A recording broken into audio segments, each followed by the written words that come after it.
O propósito desse mês, a gente tem realizado as quintas com riscos e benefícios, né? Mais uma iniciativa aí do Instituto, sempre naquele propósito, construir conteúdo para o nosso mercado de seguros, seja através dos encontros presenciais com os temas que a gente escolhe, seja através de pesquisa, né, como a gente tem o troféu Opinião de Ouro, através dos nossos cursos, terminamos agora o Imersão. Então o Instituto sempre trabalhando firme com toda a nossa equipe para poder promover conhecimento e encontro para nós.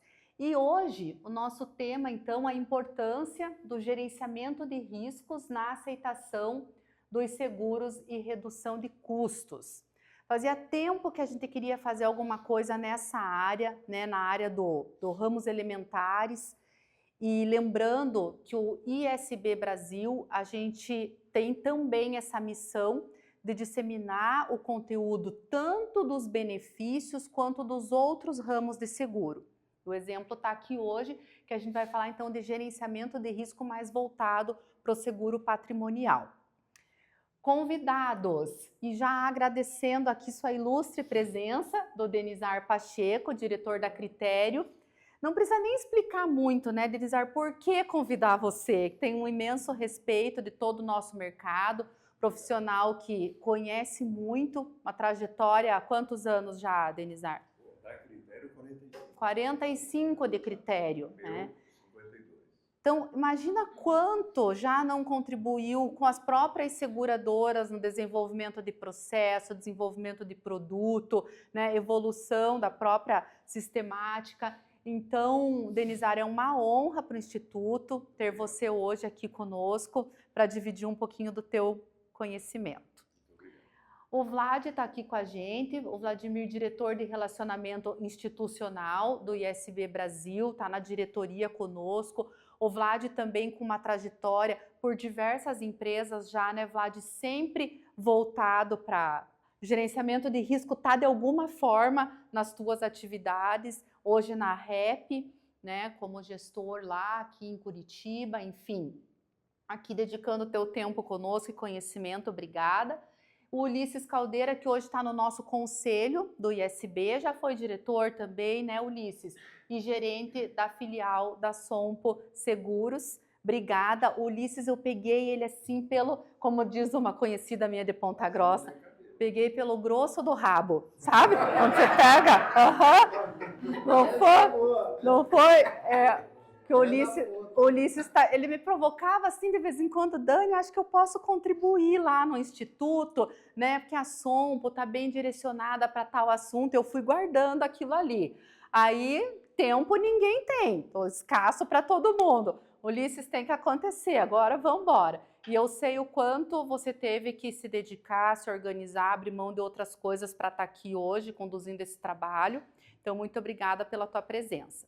E agradecer a C6 aqui na pessoa do Helenilson, né, o espaço associada nossa, sempre a Lu colocando muito à disposição. Aqui o espaço de vocês, parabéns, ficou lindo, né? Com certeza a gente vai usar mais vezes. Tá?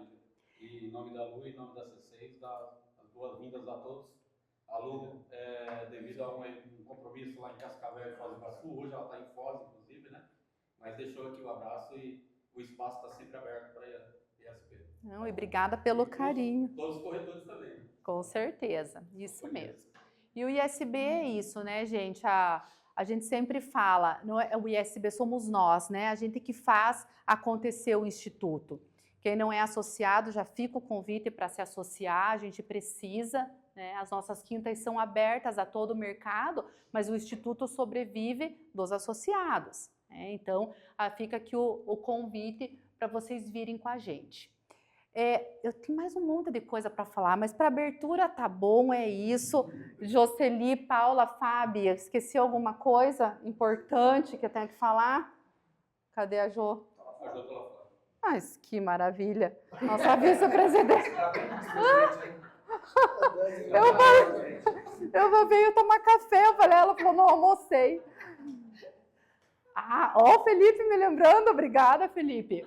Gente, o Pinhão tá chegando, né? Dia 14 de outubro. Então, quem é representante aqui de seguradora E aí estão lá em avaliação os nossos patrocínios, já fica aqui meu pedido para aquele empurrãozinho para nos ajudar, seguradoras.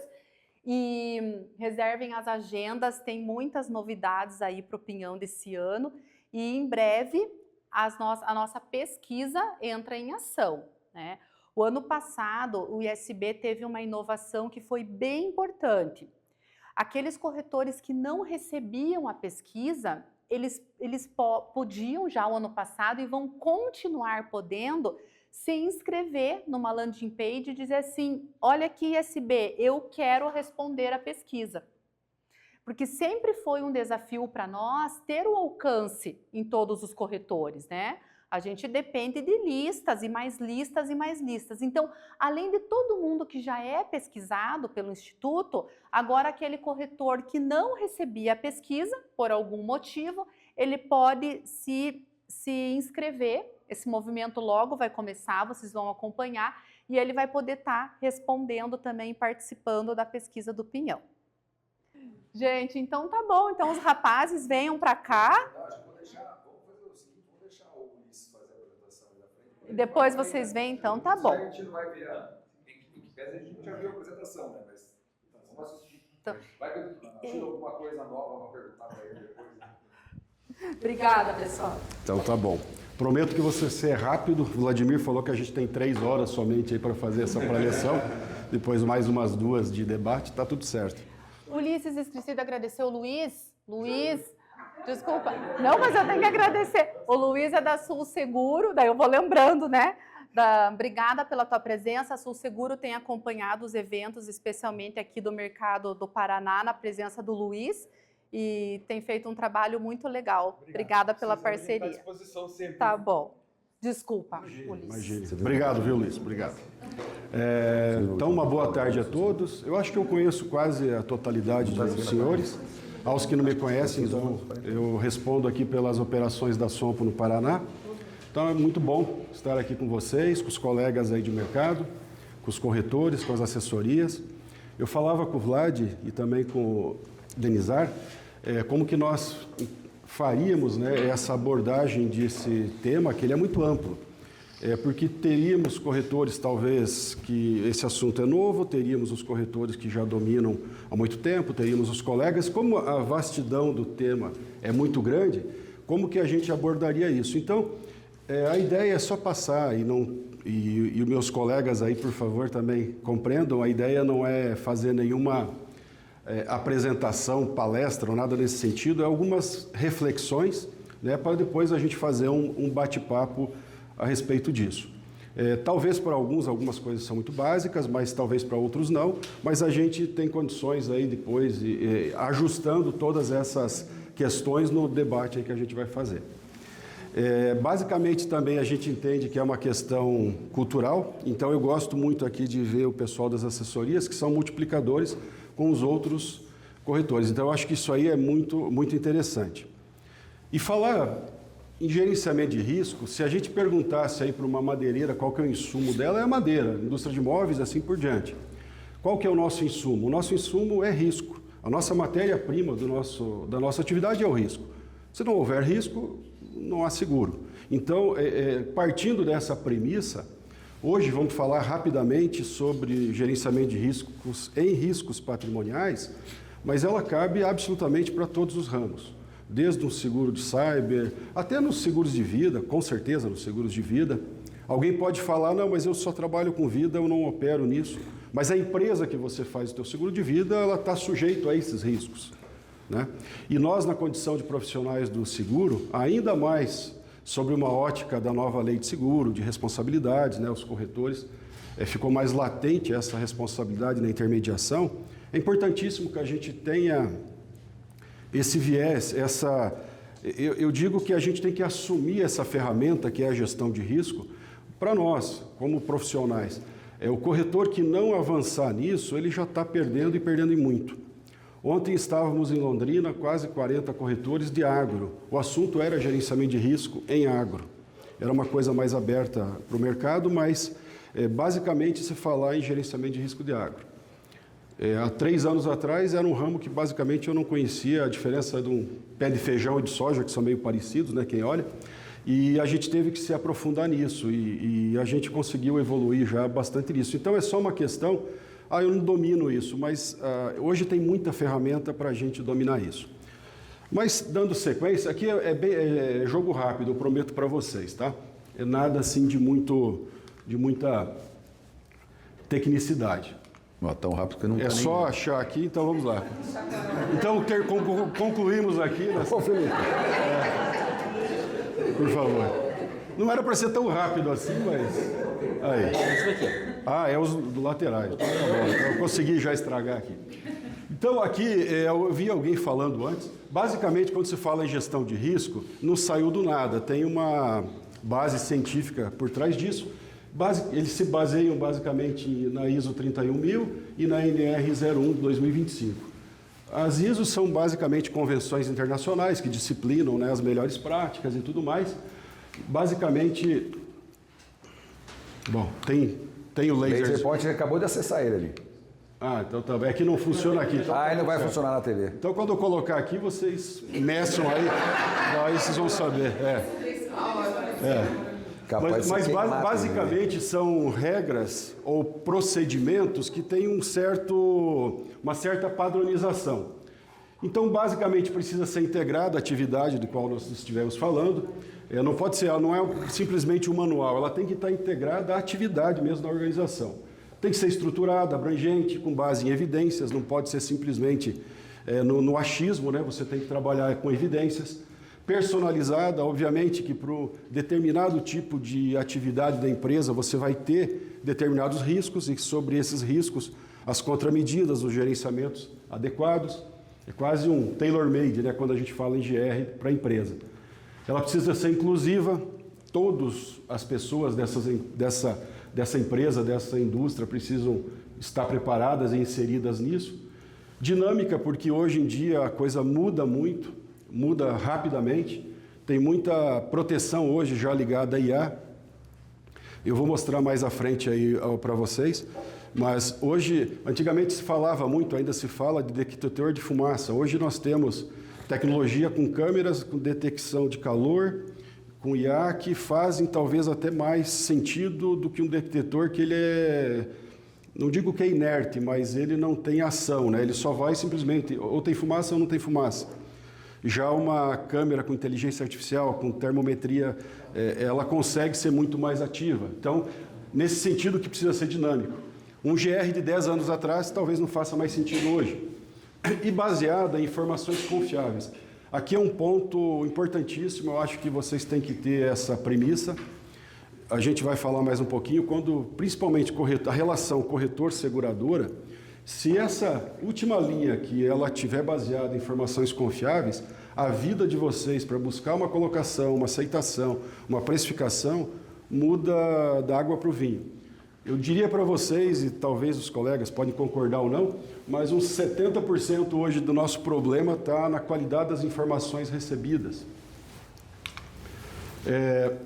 Aqui, uma linha do tempo, se a gente fosse pensar, né, esforços voltados ao alcance das metas seria a identificação de todos os riscos que eu possa ter nessa localidade.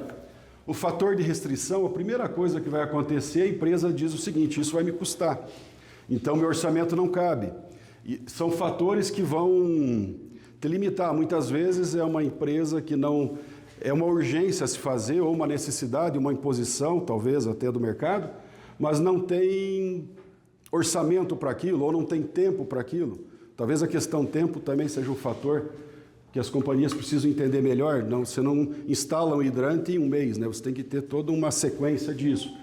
E aí, as medidas ou contramedidas de risco, né? Finalizando no alcance dos objetivos. Se eu tenho um risco, eu tenho que ter uma contramedida para esse risco. E notem, não é eliminar o risco. Se eu eliminar o risco, eu acabo com a operação do cara, ele não faz mais. É mitigar na medida do possível, dentro de uma questão que fique aceitável àquela situação. Então, basicamente, aqui a gente identifica o risco, a gente calcula os riscos, a gente avalia os riscos, a gente executa as contramedidas. Alguém pode estar pensando, poxa, mas isso aqui está muito ligado a grandes riscos, a grandes operações. Eu diria para vocês que não. Desde patrimonial, aí, vamos chamar de massificado, se eu tenho a necessidade, seja de corpo de bombeiros, seja de prefeitura, seja do próprio risco, uma verificação de validade de extintores, uma verificação de obstrução de locais, de protecionais, uma verificação de treinamento, uma empresa talvez pequena, 40, 50 funcionários, eu tenho condições de fazer uma avaliação de gerenciamento de risco para isso também. Essa é uma ferramenta que eu sempre digo para os corretores, para se apropriarem dela, porque é um diferencial de oferta de valor incrível. Porque se vocês não fizerem, alguém vai fazer isso. Ou se vocês não fizerem isso na entrada, alguém em algum momento vai chamar vocês à responsabilidade, muito provavelmente na hora do sinistro. Você vai descobrir uma cobertura que poderia ter sido colocada e não foi, talvez por não conhecer o risco.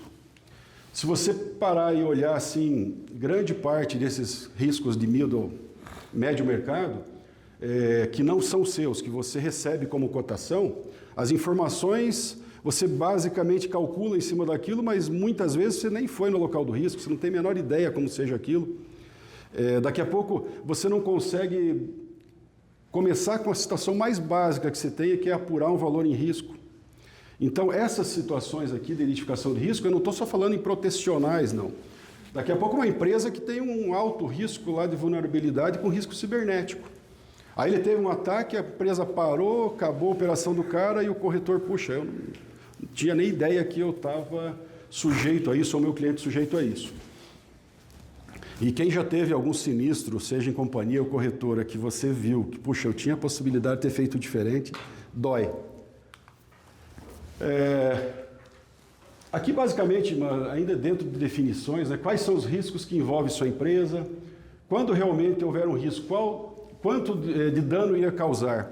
Quem é mais assim, antigo, da época minha, do Vladimir, a gente trabalhava muito com, e hoje trabalha-se também, mas muito mais em inspeção, dano máximo provável, perda máxima possível, aqueles conceitos, né? Se eu tenho uma empresa, por exemplo, que a planta é toda fragmentada, ou ela é uma planta única, a perda máxima possível, obviamente que eu tenho diferenças do que pode acontecer.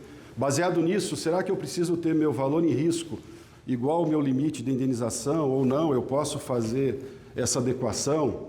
Também pensando em custo, na prática, qual a possibilidade ou a probabilidade desse evento, desse risco existir? E qual o risco que se tornaria a maior ameaça para a sua empresa e seus negócios? Isso aqui são... Você pode falar, poxa, mas eu não tenho tempo muitas vezes para ir no banheiro, quanto mais para fazer isso.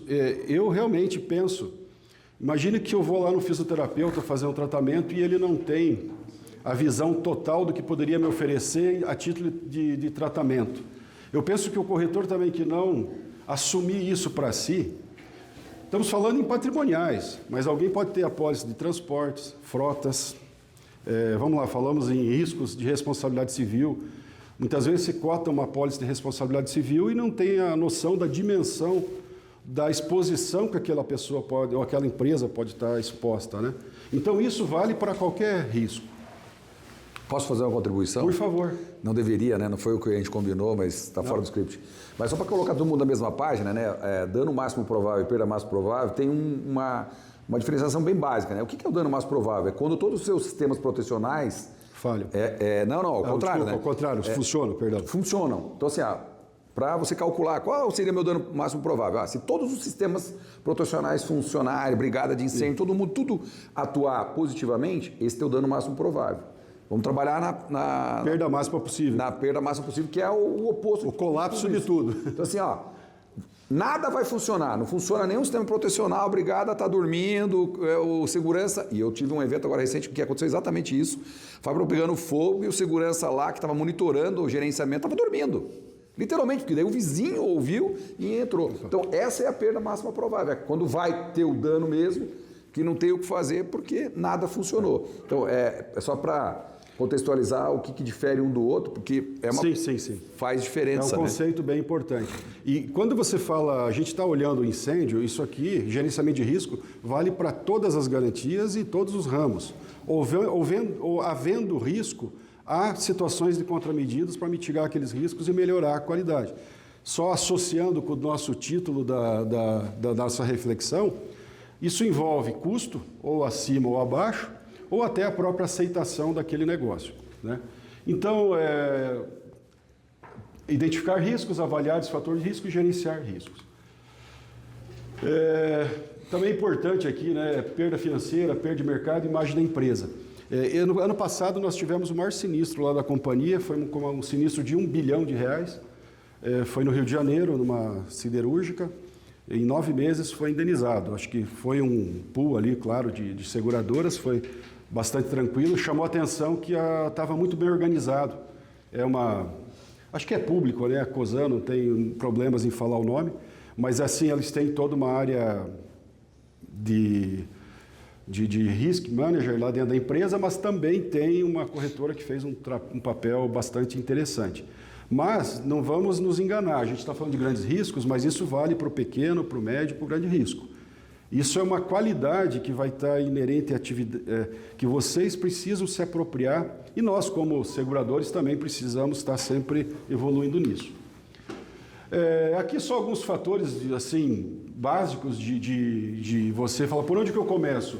Localização. Poxa, se eu estou localizado no Rio de Janeiro, eu devo ter algum nível de risco aí mais associado a roubo, a problemas de tumultos e assim por diante. Tipos de construção, eu tenho um videozinho rapidinho para passar para vocês ali. Riscos de incêndio, por que incêndio e a garantia básica? Porque é o risco com maior possibilidade de dano total, por isso que é a nossa garantia básica. Aqui também, só para vocês saberem, acho que talvez só eu, o Denizário e o Vlad, não, acho que os demais não. Até 1990, para fazer uma apólice patrimonial, você fazia lá no ramo 11 uma de incêndio e várias outras apólices complementando. Dos pacotinhos. Exatamente. Então, e aí a carteira de incêndio virou a cobertura básica dos riscos hoje nomeados, operacionais e empresariais em geral. Equipamentos de prevenção contra incêndio, gerenciamento e prevenção de incêndio e eventos da natureza. Principalmente nós no Sul. Será que nós, depois de todos essas intempéries que aconteceram no Sul, revisamos nossas apólices? Esse é um papel de gerenciar riscos do cliente, né? E à medida que vocês atuam de uma forma mais assertiva, isso... tá tocando? Me perdoe. Não, pode desligar, não tem problema não. Pode. Deve ser algum cobrador, Casas Bahia, alguma coisa assim, deixa... Corretor de seguros não liga, sabe? Não. Aqui é só uma... Se alguém consegue já de cara aqui ver uma incoerência aí na foto? Exatamente, ele está soldando ali perto, diz o painel. Processo de solda dentro de uma empresa é uma das piores coisas que acontecem para dar start em incêndio. E eu vou dizer para vocês, em indústrias isso acontece muito mais do que vocês imaginam. Há um mês atrás eu fui visitar uma indústria de café, junto ainda com os japoneses lá da empresa, com os técnicos, e eles estavam trocando uma linha lá. E a ideia era mostrar a parte boa da empresa, mas era solda, faísca, era para todo lado. Mas tinha lá eles tinham um sistema de proteção, foi bacana por isso. A brigada estava acionada de prontidão, foi feito um isolamento, que era uma empresa bem organizada, mas na prática, normalmente é o Zé passando lá um maçarico e uma faísca dessa que pode ficar lá 1, 2 horas lá começando, vai todo mundo embora e depois dá um incêndio e você nem percebe. Aqui rapidamente também, é só para todo mundo já viu falar em isopainel, obviamente. Isopainel basicamente é um insumo de construção, a gente chama de sanduíche, basicamente são 2 chapas de metal com algum recheio no meio e nós temos lá, o mais antigo é como se fosse um isopor mesmo, depois você tem um poliuretano, depois você tem um químico um pouquinho melhor, a gente chama um é PUR, o outro é PIR, e lã de pedra, que é o menos suscetível a incêndio, né? Roda para nós aqui, ele é espanhol, não sei se vocês conhecem esse vídeo.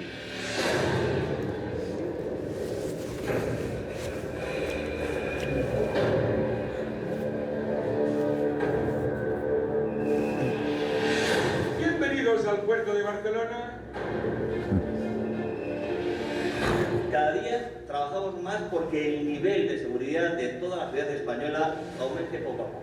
Esta experiencia que vamos a ver es fundamental para el desarrollo de la prevención. Cada caixinha tem um tipo de isopainel, tá? EPS. Ya tenemos ignición en la maqueta de lana de roca. Luego realmente que ahora mismo están saliendo llamas por la puerta, se están inflamando la capa de humos. Esto es situación de flashover. Comentamos también cómo se está comportando el compartimento de lana de roca. La llama del quemador está llegando al techo del compartimento. Se ven algunas grietas en esta cobertura, pero no se puede ver ningún tipo de propagación del fuego. Vemos que el compartimento de panel sandwich de Moore está ardiendo entero. Están saliendo llamas por arriba del compartimento, por delante del compartimento. Todo el humo amarillo que vemos, estos son productos de combustión que también son inflamables. En el caso de la cubierta de lana de roca, por los agujeros vemos que sale algo de humo, probablemente debido a la propia madera que está haciendo de combustible. Vemos cómo se produce el goteo del material. Esto es realmente muy peligroso en caso de incendio. Vemos también cómo los humos van aumentando en el caso de la probeta PIR, sin llegar al extremo de humos negros del EPS.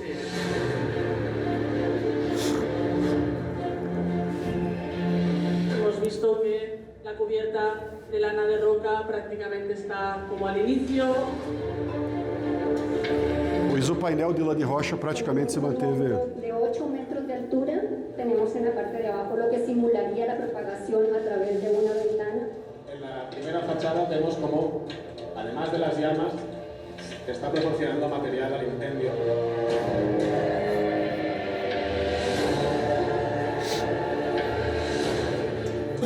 En la fachada número 3 comienza a ver el revestimiento exterior, vemos una combustión muy fuerte en lo que es el aislamiento térmico.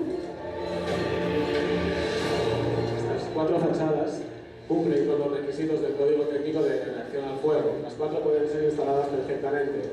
En cambio vemos que el riesgo es muy diferente.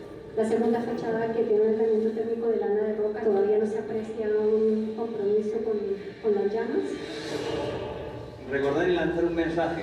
Por favor, que trabajemos en la prevención y en la prevención de aquellos grupos de riesgo con el fin de que al final hagamos unas sociedades más seguras.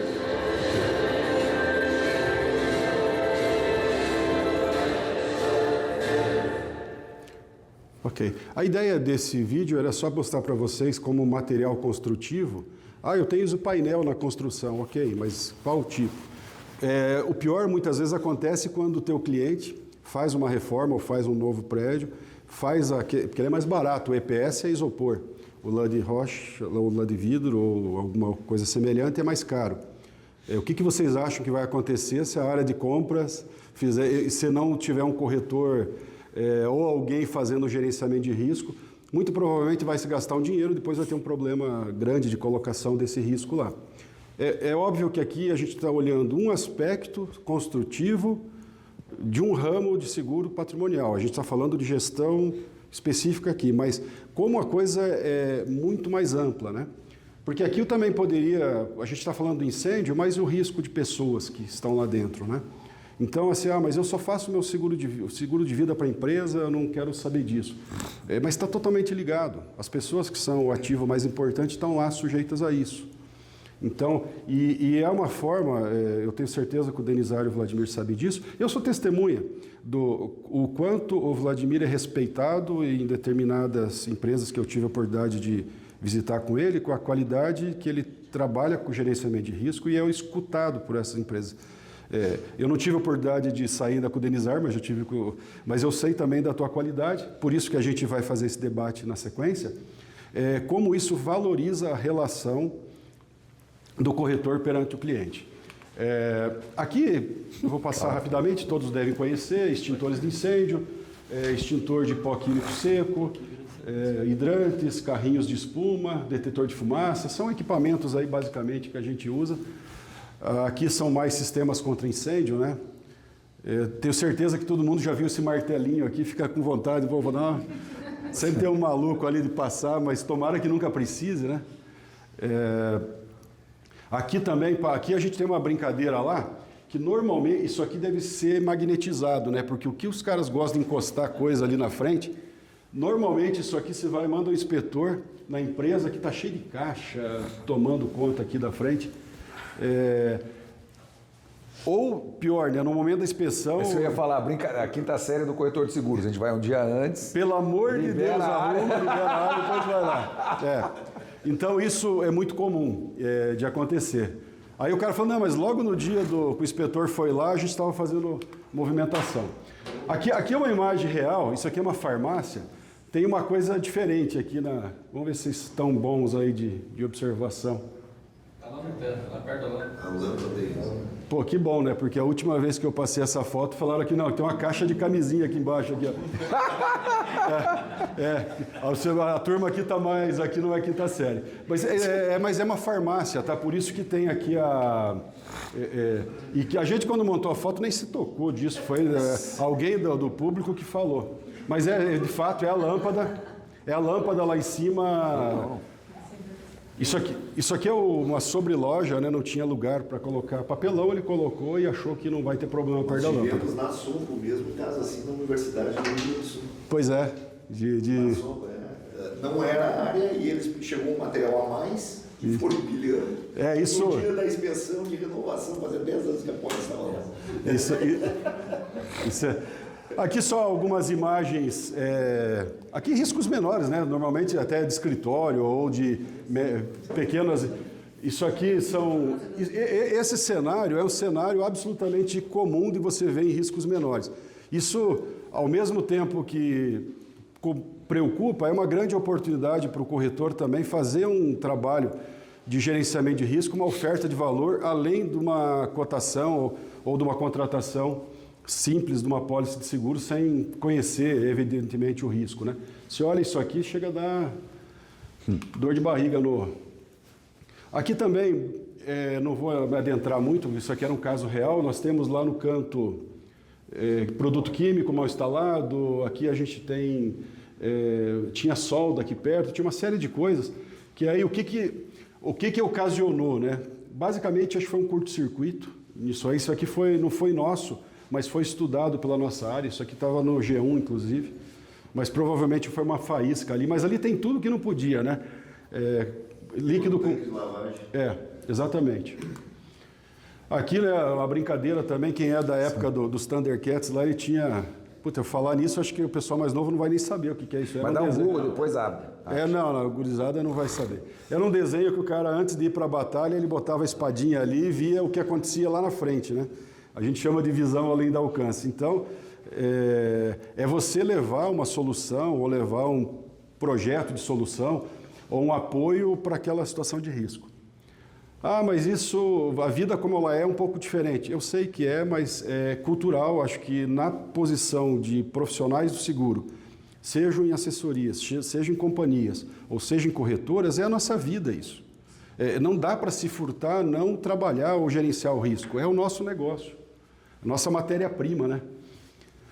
Aqui, já indo para o final, isso aqui é na nossa página, e aqui eu confesso que não é jabá, não, é só Vai estar autorizado. Uma utilidade pública que dentro da nossa página, na barrinha de gerenciamento de riscos, a gente tem lá cartilhas para motorista, unidade armazenadora de grãos, inspeção termográfica, energia elétrica, isolamento e acondicionamento de inflamáveis, proteja sua empresa contra incêndio e orientações para trabalho em equipe. São programas de gerenciamento de risco que a gente dispõe, isso aqui qualquer um pode entrar, pode imprimir, levar para o seu cliente, divulgar.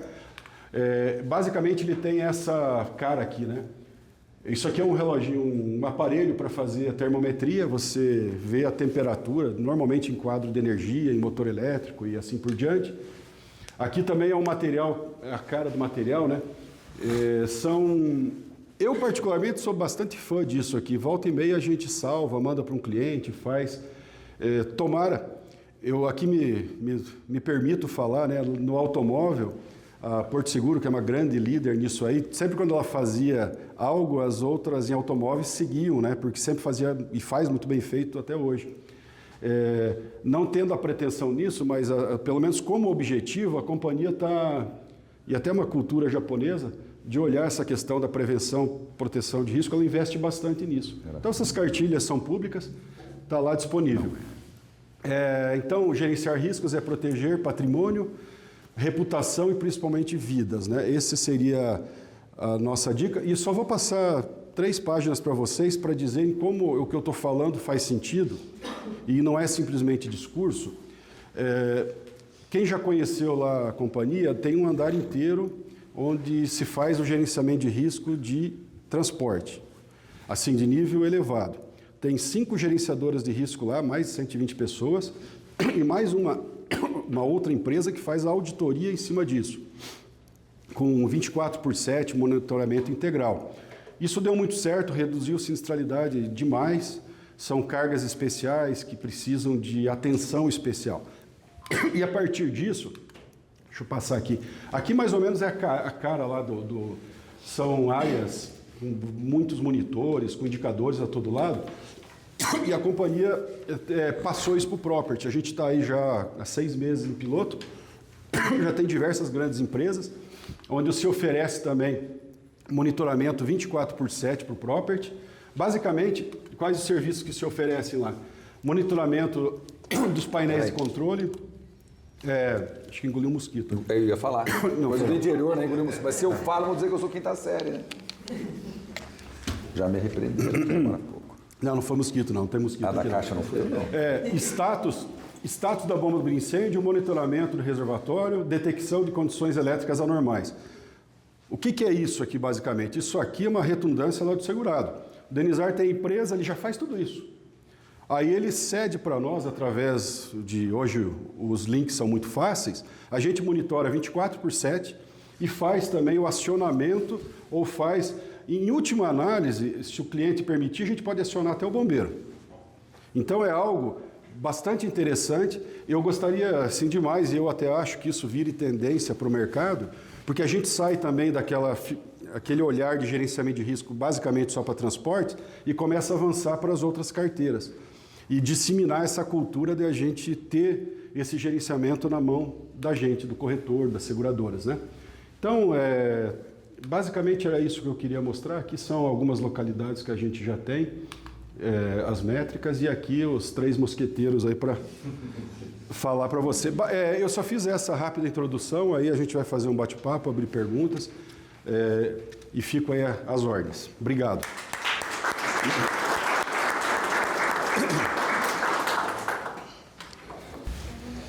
Vamos lá? Primeiramente, boa tarde. Obrigado, Ulisses, pela tua belíssima apresentação. Obviamente, a gente vai fazer aqui algumas provocações com base no que foi apresentado aqui, e a gente, obviamente, preparou algumas indagações, alguns questionamentos, né, para que a gente possa debater sobre esse tema. Eu sempre digo, e não tem mais como esconder, né? Um monte de gente que me conhece, então eu não estou há um dia nesse mercado, e aí eu sou obrigado a concordar com o Ulisses, que tenho bastante tempo atuando nesse segmento com gerenciamento de risco e podendo levar isso para o cliente e para o mercado, né? E falando um pouco dessa cadeia produtiva. E a gente teria aqui assunto para ficar a semana inteira falando, né? Então a gente tem que pegar, pincelar alguns pontos, né, para poder que a coisa também não fique maçante e chata, vamos dizer assim, né?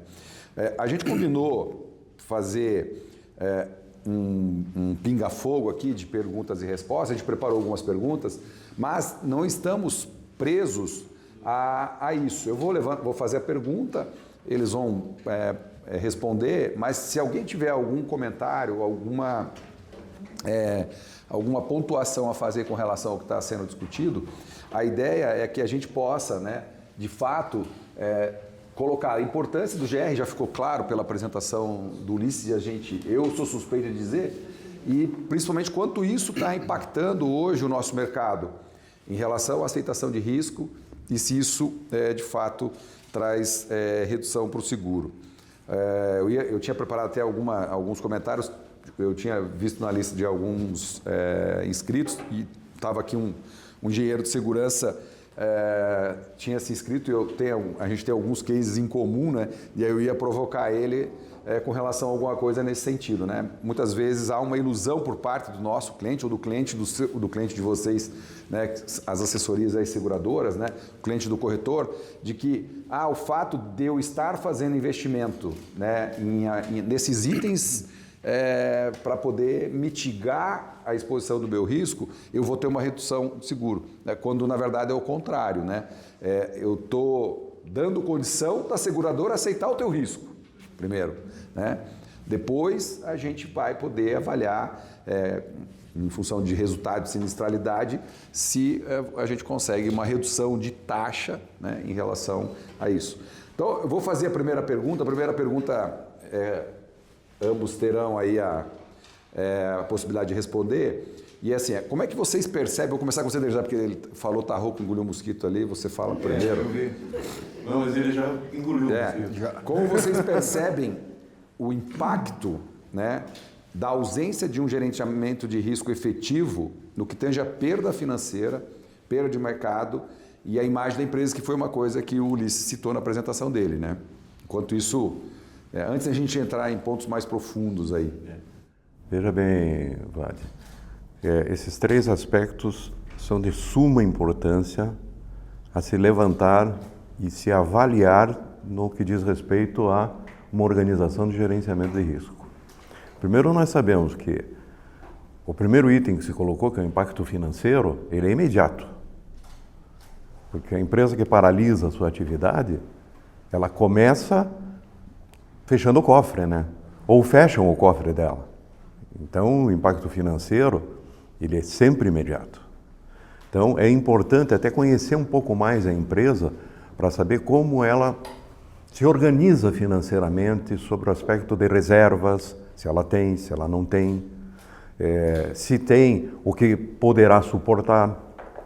Então, se tocou no primeiro assunto importantíssimo. O segundo que você colocou é... Perda de imagem. Perda de imagem.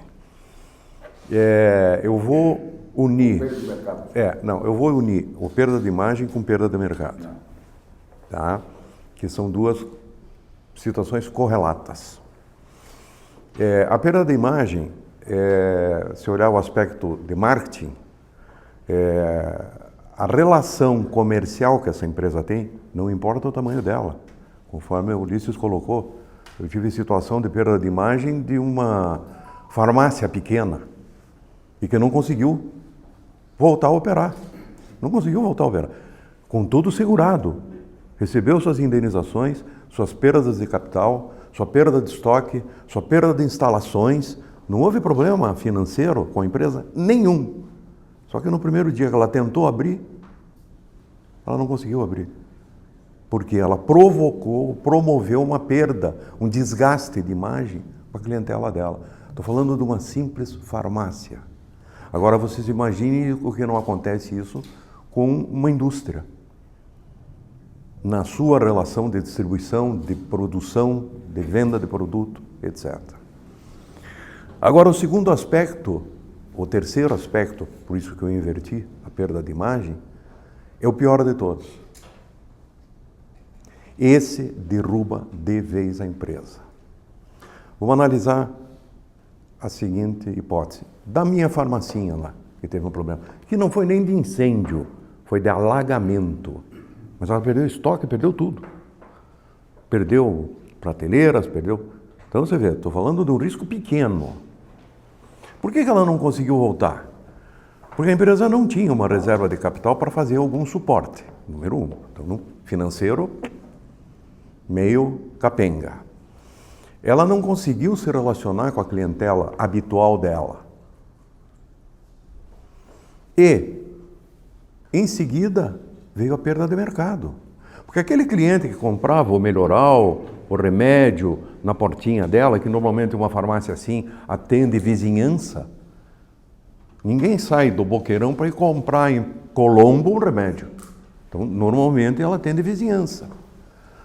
Durante o período que ela ficou paralisada, Apareceram outras farmácias próximas e a clientela continua sendo atendida. E quando ele tentou voltar, ele não conseguiu. Porque ele perdeu a clientela. O ativo mais importante para ele no negócio. Eu vou dar um outro exemplo. Eu falei de uma pequena atividade. Eu tive ano retrasado 2 alagamentos no Rio Grande do Sul, na fase de alagamentos do Rio Grande do Sul.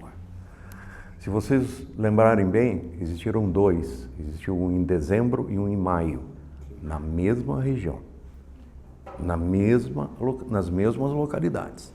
O de maio ainda foi pior, porque foi mais abrangente. E nós temos vários clientes que têm instalações lá, operacionais nessa região. E atendemos até hoje e vamos continuar atendendo. Mas esses clientes tiveram um problema sério. Por exemplo, um deles tinha um armazém logístico grande, com 7 armazéns na faixa de 50 mil metros quadrados cada um. E ele fazia toda a gestão logística para a clientela dela nesses armazéns. Aconteceu o primeiro evento, quando ela começou a se recuperar, ela tinha perdido 20% dos clientes. Quem é o cliente dela? É quem ocupava. No segundo evento, 6 meses depois, pouco menos de 6 meses depois, que foi maior e demorou mais para ela se recuperar, ela perdeu 70% dos clientes. Quando ela reabriu a porta, ela tinha 30% dos clientes. Uma empresa que faturava por mês destes clientes, na faixa de mais de R$1 milhão, se reduziu a não ter cliente e a um faturamento de 300 mil. Por que não ter cliente? Porque aquela clientela não podia parar. Quem armazenava pneu tinha que armazenar em algum lugar. Quem armazenava remédio tinha que armazenar em algum lugar. E etc, etc, etc. Papel, seja lá o que vocês quiserem. Ela perdeu nada mais do que 70% do negócio dela. Então, a perda de imagem, ela é importante, mas a perda do negócio derruba muito mais. Há 1 ano e meio, aconteceu isso há 2 anos. Até hoje, essa empresa não conseguiu recuperar toda a clientela. Ela ainda tem hoje 55% do espaço dela vazio, porque ela não conseguiu trazer nova clientela. Então, para quem tinha quase R$1,5 milhão de faturamento mensal, ela não perdeu financeiramente, ela não perdeu imagem, ela perdeu mercado. E está conseguindo se manter ainda, graças a Deus. Graças a Deus, com muito sacrifício, mas ela está correndo atrás de depois de 2 anos, tentar reconquistar mercado. Então vocês imaginem o que pode não acontecer com um supermercado. Agora deixa o Ulisses falar, senão você vai contar todos os casos aí. Se você vai contar todos os casos, deixa o Ulisses falar. Assim, você... É só receber o sinistro, bom, manter o negócio. Acho que o que o Denizar colocou é perfeito. Eu poderia também citar diversos exemplos. Empresa de chocolate, aí, projeção nacional, segurada nossa, teve um incêndio. Todo mundo vai continuar a comprar chocolate. Se não comprou da marca A, vai comprar da B e assim por diante. É importante ter planos de contingência para isso. As maiores empresas conseguem ter esses planos de contingência. Os 3 pontos são absolutamente cruciais. Eu utilizaria, se eu tivesse que recomendar a vocês, ou se algum dia eu for com algum de vocês em algum cliente, levar essa reflexão a quem de direito, a quem decide. Esses são os grandes argumentos para você convencer a melhorar a qualidade do risco, a melhorar protecionais, a melhorar gerenciamento de risco. E são, basicamente, se você tiver a oportunidade. E aí, para ter oportunidade, você tem que ter propriedade. Porque se você também não tiver o que oferecer em termos de conteúdo, é complicado. Mas, basicamente, são os pontos que a gente precisa fazer chegar. A vida como ela é. Normalmente, quem compra seguro em grandes empresas, por nossa infelicidade, é o cara que vai comprar também o papel toalha, é o cara que compra produto, aí coloca na mesma linha, né? Muitas vezes nós temos dificuldade de fazer chegar essas exposições a quem decide. Para finalizar, a gente lá em Cascavel, um colega fez um trabalho acadêmico de monografia na área de administração que mapeou junto ao empresariado as prioridades de risco que ele tinha. E a vida como ela é novamente. A prioridade de seguro era a 12ª. Você tinha risco de imagem, risco financeiro, risco de mercado, risco, enfim, tributário, uma série de riscos. Lá, mas com certeza absoluta, na ocorrência do evento, ia ser o primeiro, que todo mundo ia parar tudo para olhar o primeiro. Então, a gente tem um pouquinho, a missão de vez em quando um pouco ingrata, mas, como você falou, perfeita a tua explanação. Eu colocaria esses pontos aí para a gente avançar justamente no convencimento, na cultura de gerenciamento de risco. Fala, Lore. Não, a Lore pediu ali antes, já te libera. Mas olha que legal, né?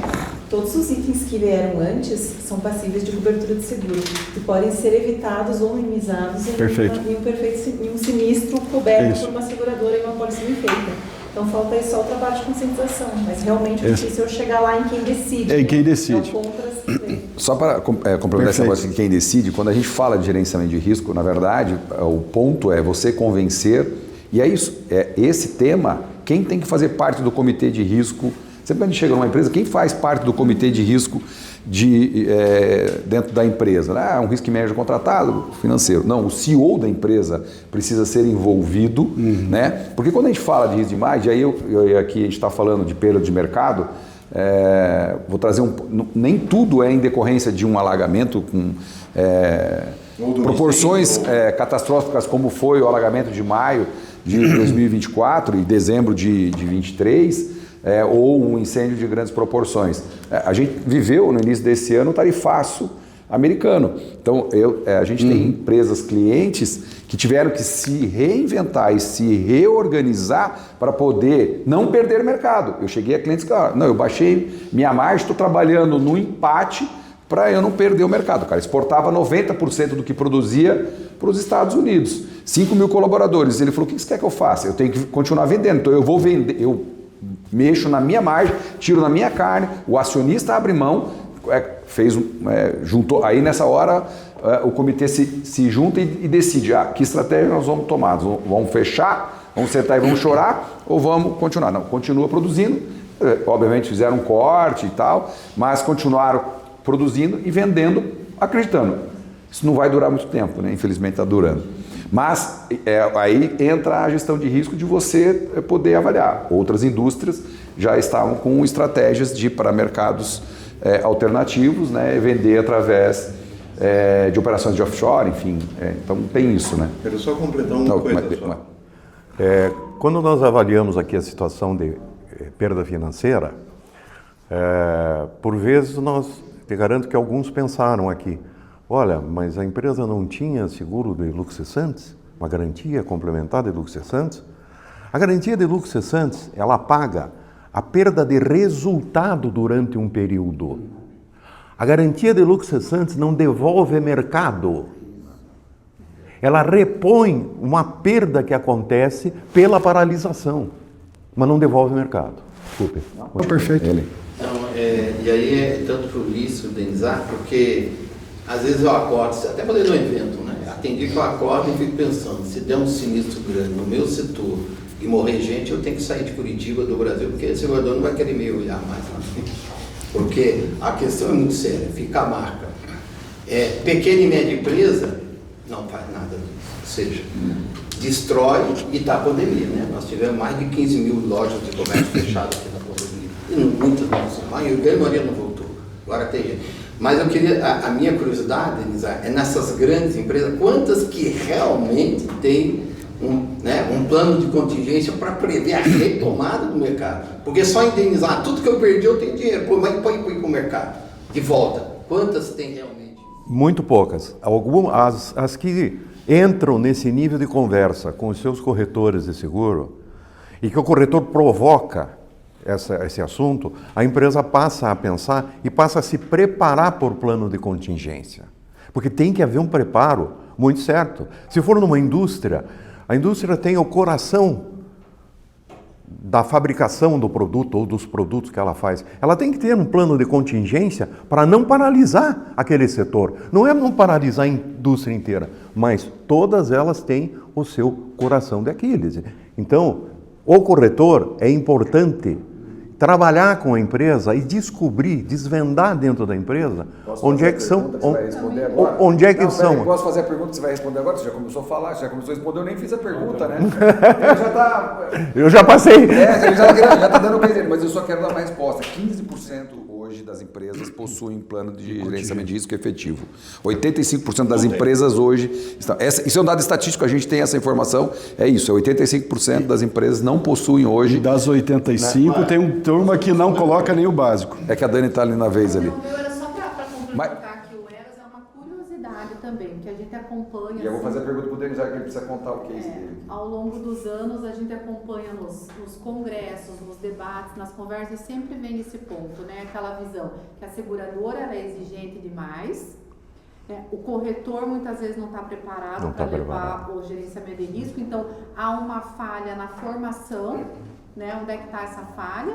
E as empresas também que não evoluem nos seus comitês com pessoas que não vejam o gerenciamento de risco como custo. O Luiz quer responder essa. Eu quero saber se vocês veem alguma evolução nesses 3 pilares ao longo dos anos no nosso mercado de seguros e se tem acontecido coisas diferentes para a gente evoluir nessas 3 frentes.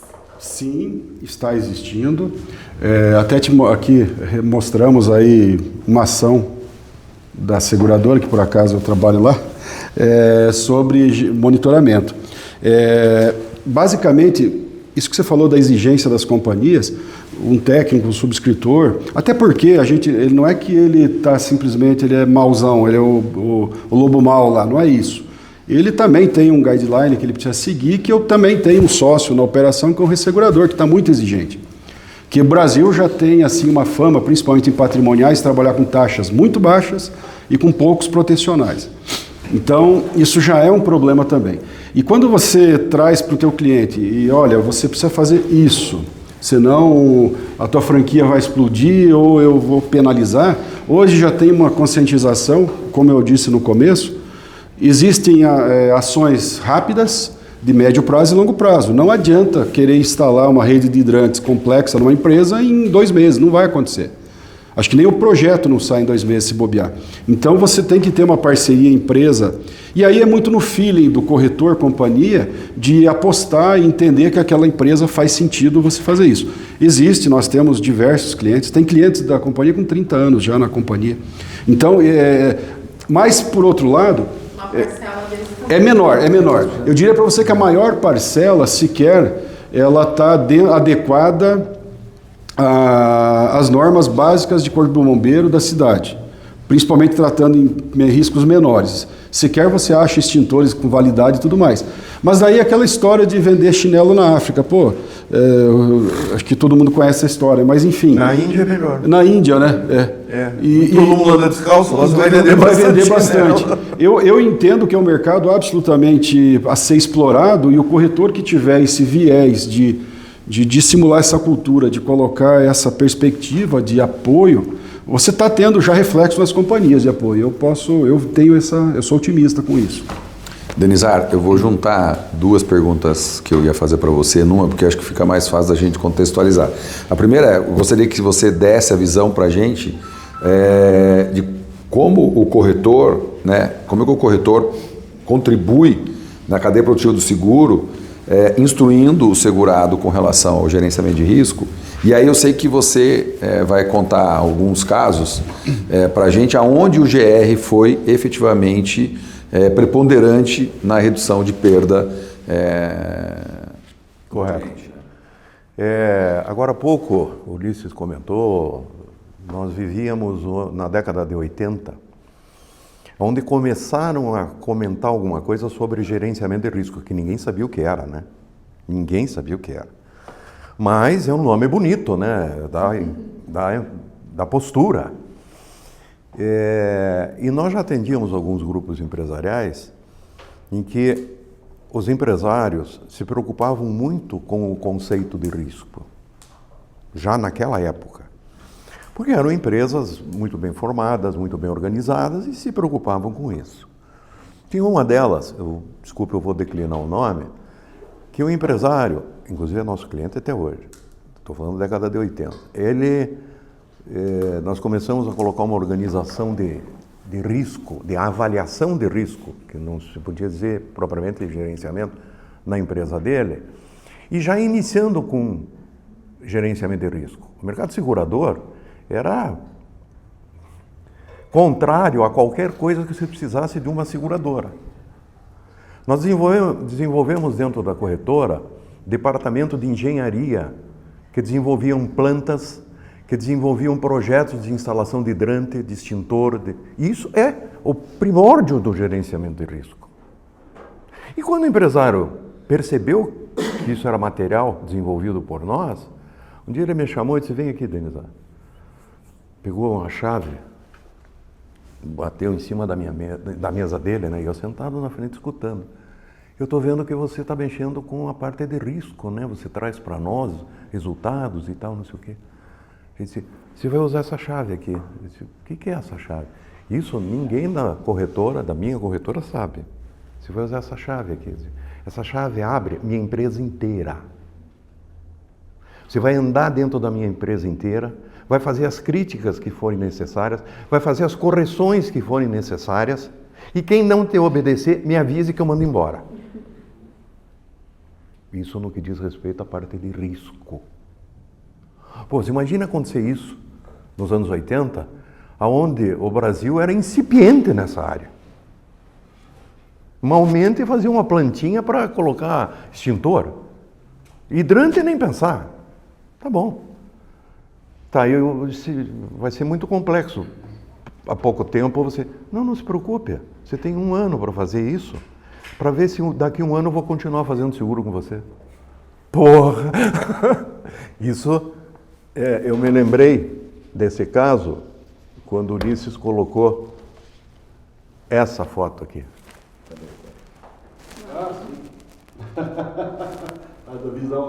Olha o que aconteceu comigo nesse momento. Aí eu tive que sair correndo atrás, e no Brasil não tinha. Tive a oportunidade de descobrir na Europa algumas centrais que desenvolviam já com maior aprimoramento e fui para lá. Fui lá pesquisar. E lá eu passei um período pesquisando, quem me ajudou muito, até a pessoa vai ficar contente em escutar, o Walter vai ficar contente em escutar, que foi o pessoal da Mafre, da Espanha. Mafre aqui no Brasil nem existia. Para quem é de época, lembra. Não usava nem nome Mafre, tinha o nome de outra seguradora. Era Veracruz. E a Mafre, como eu tive participando em 84 do Congresso Mundial de Corretores de Seguro, eu conheci a estrutura da Mafre da Espanha. E conheci muito bem algumas pessoas lá. E eu pedi ajuda para eles. Eles marcaram um treinamento na NFPA, na Espanha. Vocês vão ver aqui que na época uma das patrocinadoras era a própria Mafre. O que é isso aqui? Isso aqui é um instituto de ciência. Nada mais do que isso. Ele faz gerenciamento de risco? Não. Ele faz análise de material e de resistência para qualquer tipo de impacto. Seja fogo, seja impacto físico, seja... Eu tenho um manual deles de quase 3.000 páginas, que quando eu quero pesquisar uma atividade, tem ali. Isso ajuda o quê? A nós, na visualização do risco propriamente dito, do risco puro propriamente dito.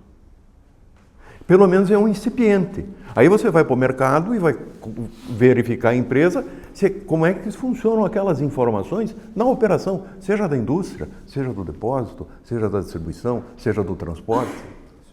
Isso é o gerenciamento de risco, que nós começamos de época, que nem Tupiniquim, tentar fazer alguma coisa nos anos 80 aqui dentro do Brasil.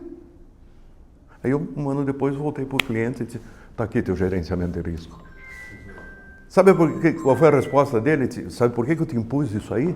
Ele disse, por quê? Porque hoje, a partir de hoje, você tem a obrigação. Nas minhas empresas, você é responsável para que não pegue fogo. Ele disse, não, aí você também está querendo... Eu já te disse, eu te dei a chave. Impõe o que você quiser. Nas minhas empresas não podem pegar fogo. Olha o grau de responsabilidade que te joga em cima das costas. Graças a Deus, durante 30 anos, essa empresa nunca pegou fogo. ela teve 5 ou 6 princípios e com todo o pessoal dela formado, treinado, preparado, nunca deixaram evoluir. Houve o princípio e houve extermínio. Houve o princípio, houve o extermínio. Houve o princípio, houve o extermínio. Era isso que ele queria. Aproveitando o que você está falando, recentemente a gente teve um caso de um cliente nosso que contratou o serviço de gerenciamento para poder atuar na minimização, né, das perdas, que tinha uma frequência muito grande de eventos, e é uma indústria na área de madeira, e aí, em que pese tenhamos equipamentos modernos, hoje câmeras termográficas, né, e ele ainda instalou lá um detector de fumaça. E eu até nem trouxe o material, a gente tem um vídeo que é a câmera da própria empresa, onde começa o princípio de incêndio com uma fumaça, ele detecta, né, e o pessoal está ali trabalhando, e está longe, né, é como se estivesse lá ali na região do banheiro, e antes do fogo tomar conta, pelo disparar do alarme, então assim, em 3 minutos eles contiveram o evento, né, o fogo, o incêndio, queimou ali a região, mas contiveram incêndio de grandes proporções, né? Mas no contraponto tem um outro evento, que é o exemplo que eu até brinquei aqui, que uma indústria de borracha, onde a gente perguntou para o cliente, você tem monitoramento 24 horas e tal? Sim, tem o central de monitoramento, o cara fica lá na central olhando, né? Na madrugada a máquina pegou fogo sozinha por um superaquecimento e tal. Consumiu tudo. O cara dormiu na central, o vizinho da indústria do lado viu o incêndio, pulou o muro, acionou o bombeiro, né, e o cara continuou dormindo, né? Então assim, você tem o procedimento, você tem a central de gerenciamento, mas você tem o fator humano e ele, né, você está sujeito a ele, né?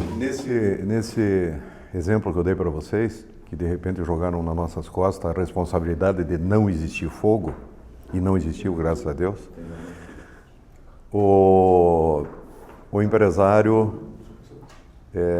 nos deu armas e nós tivemos que pesquisar e colocar a organização de gerenciamento de risco interna na operação deles.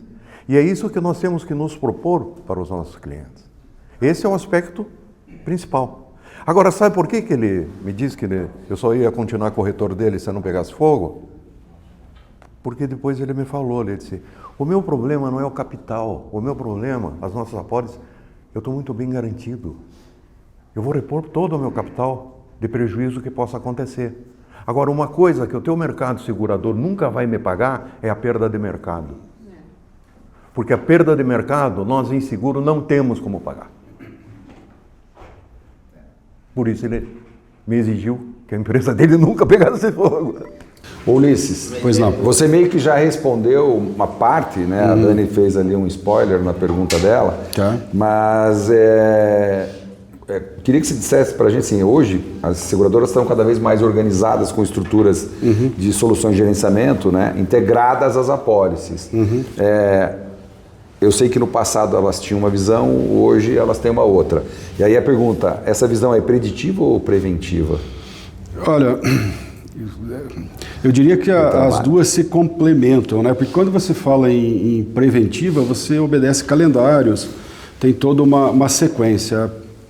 Preditiva, você está mais associado à experiência do negócio. Hoje tem, vamos lá, por exemplo, indo para o mundo real. Eu tenho uma máquina onde eu tenho uma instalação de diversos sensores que eu consigo aferir se aquele rolamento, se aquele equipamento gerou uma vibração ou não. E a partir dali eu tenho noção se eu preciso ou não fazer uma troca. Por outro lado, a preventiva, a cada 10 mil quilômetros, não vou dizer em automóvel, mas cada 10 mil horas, eu preciso fazer uma troca de algum equipamento.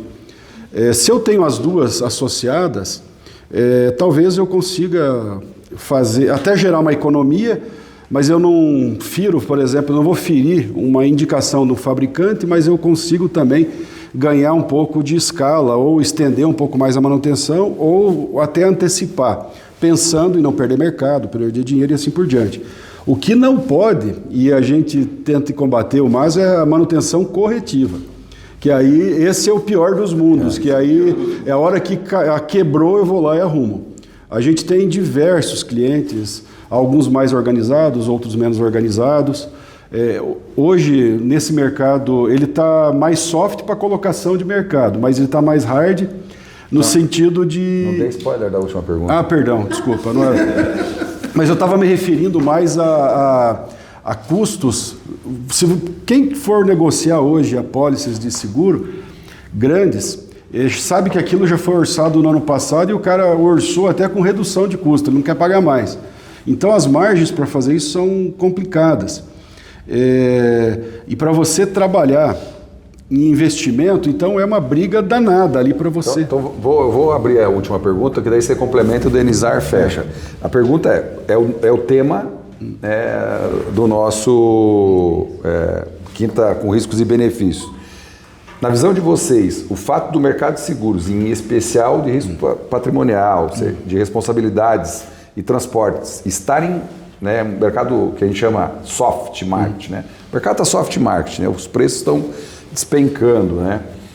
E tem uma razão para isso, depois eu até posso dar uma contextualização sobre isso. Mas o soft market pode estar flexibilizando os níveis de exigência e recomendações? Então, só continuando então, não necessariamente flexibilizando o nível de exigência. O que pode estar acontecendo é você dando mais prazo para você fazer determinadas questões, porque a gente não pode... flexibilizando, está dando mais prazo. Mas a flexibilização no sentido de extinguir aquela exigência, é nesse sentido que eu estava me referindo. Se eu dou mais prazo, eu flexibilizo, mas não elimino. Eu não posso esquecer que eu tenho um sócio aí, e o ressegurador, ele bate muito forte. Não adianta eu, como companhia, querer flexibilizar, porque depois eu não tenho onde colocar. Em relação ao mercado, a gente percebe que ele está mais soft. Você percebe aí 100, 50, 200% de capacidade para determinados riscos, que antes você batia na porta de todo mundo para colocar um risco. Então a gente está numa fase que está tendo mais oferta, né? O que está hard é para o cliente, as margens do cliente estão muito apertadas. Isso está fazendo que a gente tenha uma dificuldade enorme de avançar em manutenção preditiva, preventiva, por isso que eu falei da corretiva. Perfeito. Então é nesse sentido.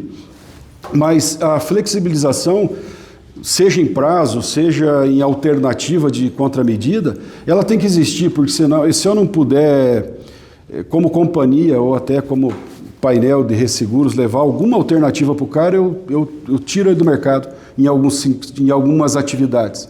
Então você tem que ter essa... Agora, você avança mais aonde você tem ressonância, né? Onde que você percebe que o cliente também vem contigo. Existe um plano. Agora, aonde naquele cliente que você já está há 3 anos e o cidadão não consegue evoluir, não consegue implementar nada, aí é mais difícil. Aí a gente realmente não consegue evoluir. Tem uns 3 anos, Denizar, ou mais para trás, que a gente vivia uma realidade de mercado hard, onde nós tivemos muitas atividades de risco que a gente não conseguia, né, aqui nós sentados na cadeira de corretor, não conseguíamos, e o segurador não conseguia garantir, né, mas nós, na qualidade de corretores, não conseguimos transferir o risco para uma pólice de seguro. Situações essas agora que estão bem mais amigáveis e riscos que eram tidos como difíceis, o mercado está dando um jeito de aceitar. N razões, né? Os contratos de resseguro estão mais Selic alto, taxa de juros. Taxa de juros baixa, a seguradora está dizendo o seguinte, olha, estou disposto a assumir mais risco. Você concorda que teve uma flexibilização ou não dessas exigências? Não, começou a ter uma flexibilização. Realmente, até 3 anos nós tínhamos um mercado muito fechado. Ela começou a dar áreas de melhoria. Isso não quer dizer que está bom. Mas, Ulisses, o que acontece é que o exemplo que eu dei do Instituto, parceiro de vocês na Espanha, não só de vocês, parceiro da Europa inteira, de todos os seguradores da Europa. Existem 3 institutos no mundo. Existe esse na Europa, existe um na América, existe um na Ásia. E eles trabalham em conjunto na avaliação de análise de material. E eles, como resseguradores, porque eles alimentam a cadeia de resseguradores do mundo para tudo que é tipo de evento, até de catástrofe. eles elaboram em conjunto os controles das atividades que eles te permitem operar.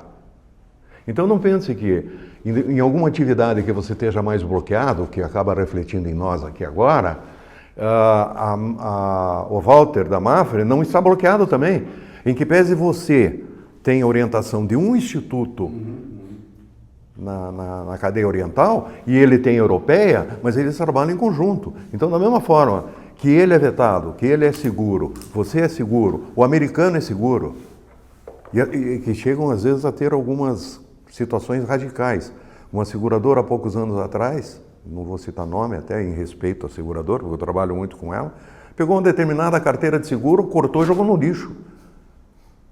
E eu com seguros, nós, mercado, com seguros contratados lá, tá aí, o que eu vou fazer agora? Vire-se, põe onde você quiser. Então, atitudes até relativamente radicais acontecem. Eu coloco uma situação radical. Verdade. É verdade ou não é? Passei por isso na pele. Pois é. Quem me conhece sabe. E essa orientação, ela veio do mercado externo, ela veio do mercado internacional. Pois é. Cortar o mercado. Essa orientação vem do mercado internacional. E quem está aqui, o Ulisses, você, Walter, e outros, não tem o que fazer. Você está degolado. Pelo menos a Sompo vendeu, né? Mas eu conheci uma que comprou, não renovou, tá certo? 30%, e eu perguntei. Não é isso? Dessa forma é que em momentos estamos trancados e... Denizar, tem um papo. Claro, não. Ó, eu só quero fazer um aqui. Antes que todo mundo vá embora, que a gente quer cumprir aí a agenda das 6 horas e nós vamos buscar fazer o fechamento para a gente fazer uma foto, né, Felipe, com todo mundo aqui, né? Mas eu diria assim, a questão deste momento, a gente tem que aproveitar e cada vez mais buscar e cascatear para níveis inferiores. Porque é isso, ó, 15% das empresas hoje tem gestão de risco, mas hoje você tem gestão de risco num condomínio, numa série de locais que você diria, não, isso só vale lá para a Cosan, que você usou o exemplo, né? Só cabe para a Petrobras, só cabe para companhia aérea. Não, cara, isso aí funciona. Pô, eu sou meio chato para gerenciamento de risco, isso funciona lá em casa também. Inclusive eu falo, eu sou gestor de risco, quando eu começo a questionar alguma coisa, tem uma coisa que é básica, eu vou só fazer uma contextualização sobre isso, e a Paula sabe disso.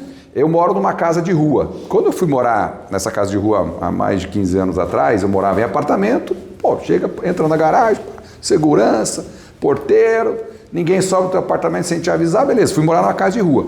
Fazia muitos anos que eu não morava em casa de rua, muitos anos eu morava em apartamento. As primeiras semanas, o primeiro mês, eu vivia na histeria, né? Dizia, vai entrar alguém aqui, né? Aí assim, era câmera, alarme e tal, não sei o quê. Depois passa um tempo, você começa a relaxar, né? Até a hora que eu tive um evento. Até uma hora que entraram na minha casa. Por sorte, eu não estava em casa. Né? Essa é uma sorte, eu não estava em casa. E você já passou por isso, a gente sabe disso. Eu estava em casa. Você estava em casa. Né? Eu não estava em casa. E aí, de novo, você reforça todos os protecionais e você fica todo, né, gerindo. Aí, agora, de novo, começa o relaxamento. E tem procedimento para entrar em casa. E aí ontem aconteceu isso com a minha filha e a nossa secretária lá de casa. E aí disparou o alarme aqui para mim, deu, beleza, fiquei quieto. Olhei nas câmeras, falei, beleza, cheguei à noite. Falei, o que aconteceu? Aí um coloca a culpa no outro. Falei, o que aconteceu que disparou? Não, foi a fulana, né? Colocou no colo da outra. Eu falei assim, tá, mas você não estava com o controle na mão? E assim, então, a gente precisa sempre estar com o procedimento. Chega, estaciona. Aí esses dias dei a volta na quadra. Por que você está dando a volta na quadra? Falei, porque eu vi uma pessoa descendo, não sabia. Não posso julgar a pessoa. Dei a volta na quadra. Você está louco, não sei o que. Eu falei, cara.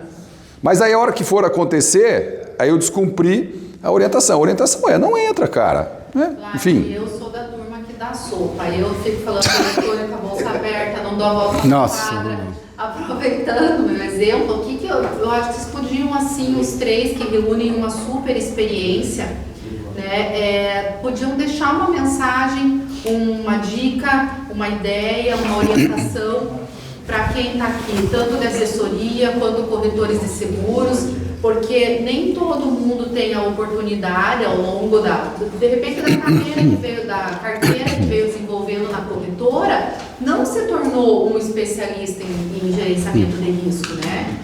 E às vezes é um corretor ali que até foca na visão 360 do cliente, mas não tem essa profundidade. Então, o que vocês podiam deixar cada um, assim, uma mensagem para que o nosso mercado possa caminhar, né, no sentido de evolução no gerenciamento de risco? Todo mundo que tem um seguro de auto, às vezes o segurado tem sua padaria, sua farmácia, sua, né, enfim, tem muitas empresas. Mas antes deles responderem, eu ia falar, esses tempos eu estava reunido aí com o pessoal de empresas de segurança, engenharia, construção, estive lá naquela frente parlamentar da Câmara e tal. E o pessoal fala assim, você vai ser candidato? Eu falo, não, nem sou filiado a partido. Mas por que você se envolve tanto com essas questões, né, relacionadas à questão de segurança de Curitiba, a questão de autovistoria? Eu falei assim, gerenciamento de risco. Alguns anos atrás, eu tinha uma quantidade de seguradoras que ofertavam o seguro para o risco que eu trabalho principal. E eu oferto produto só parcial também, não é total. Então hoje eu tenho uma necessidade enorme de fazer com que Curitiba tenha autovistoria nos condomínios, porque são condomínios residenciais, não fazem manutenção classe C e D. Hoje eu tenho uma necessidade, como o Ramiro falou, se tiver a muralha digital em Curitiba, só roubo de carro cai 30%. A recuperação passa para 50%. Então eu tenho uma necessidade hoje de que tenha menos roubo. Então por isso a briga pela muralha digital, que a gente tem junto ao governo municipal e estadual. E aí entra a semana de seguro. Semana de seguro é gerenciamento de risco. Esses riscos que a gente tem aí dos massificados, dos automóveis, é a semana de seguro. Então, esse trabalho que eu desenvolvo, eles entenderam. Eu falo, mas então você não pede dinheiro, você não faz que nem os caras. Não, eu estou aqui para fazer gerenciamento do risco da cidade aonde eu vendo seguro. Porque senão daqui a pouco eu não vou ter mais produto para vender. Então, a semana de seguro é importante. Por quê? Porque a conscientização que vem aí e o desenvolvimento, porque isso faz parte do processo de gerenciamento, a conscientização, né? Quem virar, você vai falar da semana? Oxalá um dia vocês possam estar aí nas escolas municipais, tá bom, nas áreas públicas falando sobre isso. Isso é gerenciamento. 2 minutos, Denizar. O pessoal quer ir embora. Eu acho que o nosso evento hoje foi muito bom. Até pelo ritmo que foi colocado e sugerido pelo Vladimir e pelo Ulisses. Ele deu uma amplitude muito grande sobre a importância do conceito do gerenciamento de risco em todas as áreas, em todas as suas abrangências, seja para situações menores ou para situações maiores. Eu acho que nós devemos continuar evoluindo e trazer, talvez, o foco para determinados segmentos. Por exemplo, vamos fazer um bate-papo de gerenciamento de risco industrial, com indústrias de manufatura. E vamos discutir, vamos aprender sobre indústria de manufatura. Outra, um gerenciamento de risco, conforme você mesmo colocou, para a área de condomínio. Ele tem total razão. Os condomínios são perdidos. E olha o volume de condomínio que nós temos em Curitiba. 20 mil. Pois é. Metade não tem seguro. Não tem seguro e eles estão perdidos. Quer dizer, você focar em determinados assuntos, de alguma forma nós vamos levar isso para frente. Nós vamos levar para os seguradores, nós vamos levar para os corretores, que esses vão replicar e vão ter elementos para poder discutir. Então, quando eu falo segmentações, eu acho que nós devemos pensar em algumas segmentações que solidificam a nossa economia regional. Muito obrigado para todos. Eu vou falar, daí você fala. Não. Tá bom, pode, por favor. Não. Você quer? Está entusiasmado? Não, é que eu achei que você ia encerrar. Não, a Dani vai encerrar e vai contar um pouco como é que vai ser. Não sei se vai ser ela ou vai ser a Paula, vai falar um pouco da Semana do Seguro, como é que o ISB vai participar. Eu sempre digo o seguinte, depois que você vai se aprofundando cada vez mais nessa coisa da gestão de risco, para mim o óbvio é tão óbvio, né, que fica difícil de você não ter um olhar o tempo todo clínico e crítico para isso, né? Evidentemente que a gente usa isso para tudo na vida da gente, né? E eu vou contar 2 situações pontuais, pessoais, de deslizes de gestão de risco. Vou contar 3, né? Diferentemente da Dani, né, que diz que é distraída, eu procuro não estar distraído, mas você também falha porque você fica autoconfiante. O ponto da gestão de risco é quando você está com excesso de confiança, acha que está tudo dominado, e aí vem a surpresa. O exemplo do alagamento de maio lá pegou todo mundo de surpresa, ninguém imaginava que a gente fosse passar por uma tragédia daquela. Mas recentemente descendo ali na República Argentina, sentido ao estacionamento, e ali tem tido muito roubo de celular, muito. E aí o sujeito, eu peguei, grudei no braço do cara, o cara quase morreu, né? Eu falei assim, ó, guarda o celular, porque é assim, ó, eu já vi vários... Não, eu falei, guarda o celular, porque assim, é muito ciclista ali, motinho, e os caras mesmo correndo, então assim, cara, não dá para você desprezar isso, né? Esse é um exemplo positivo que eu gerenciei o risco dele. Mas hoje de manhã eu fui dar uma engraxada no meu sapato, estava de camisa branca já, e achei que estava tudo bem, né?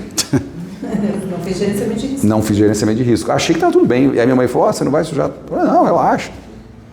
Então assim, por que você não fez isso antes, quando chegou da academia, antes de se arrumar e tal, não sei o quê? Eu troquei de camisa, né? Óbvio, né? Levei outro para a lavanderia. Acontece, né? Porque assim, eu falei, não vai dar nada, eu tô no controle. Tô no controle.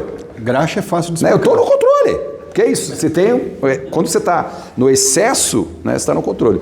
E a outra é o seguinte, toda vez que eu saio, que eu vou jantar fora, que eu sei que eu vou beber, ou que eu vou a um bar, alguma coisa, eu não vou de carro. Não vou de carro, eu vou de Uber, vou de táxi, enfim. Qual é o erro que eu cometi algumas vezes no passado recente? Que tem alguém lá que está dirigindo, não, eu te dou carona. Eu gerenciei o meu risco, mas eu voltei com o cara que bebeu. Até o dia que eu me dei conta, eu falei assim, não vou mais voltar com você não, cara. Esse um ou outro, né? Você bebeu, você arque com o teu risco, eu vou voltar de Uber, eu vim de Uber, eu volto de Uber. Não quer dizer que eu não vou pegar o Uber embriagado, enfim, mas evidentemente a lógica é menor. Então a mensagem é assim, a gestão de risco ela está na vida da gente, né? O tempo todo, né? Então assim, levar isso para as empresas, não é para as empresas, né, ou para o pequeno negócio, não é algo tão simples, mas o tempo todo. E pena que não veio aqui um colega engenheiro, que aí ele é engenheiro e ele contou um caso esses dias para a gente estar apresentando um trabalho para ele, e aí ele pegou e falou assim, você vê tantas vezes aquele ponto em desacordo, que você se acostuma com ele que ele vira normal.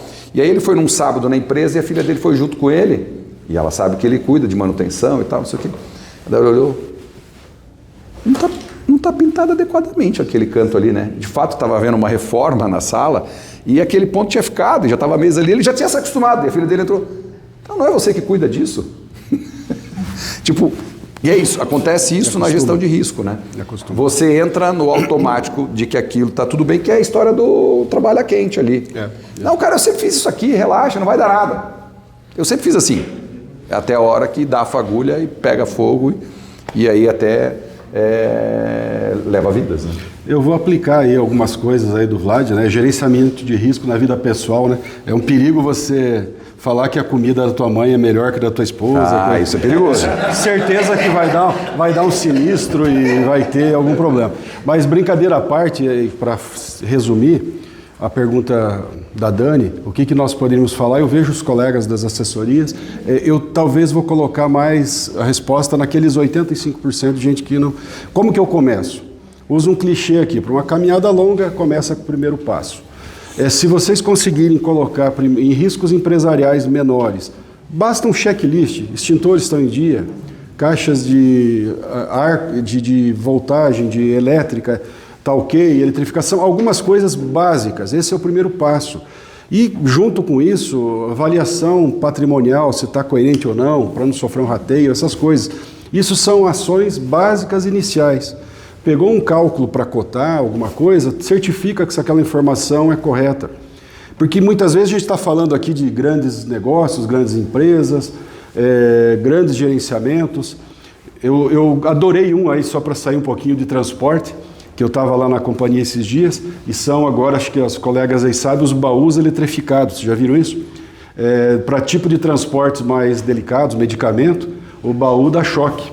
A minha pena é que não eletrocuta o cara, só dá um choque para assustar o cara e tal, mas tinha que pegar o bandido.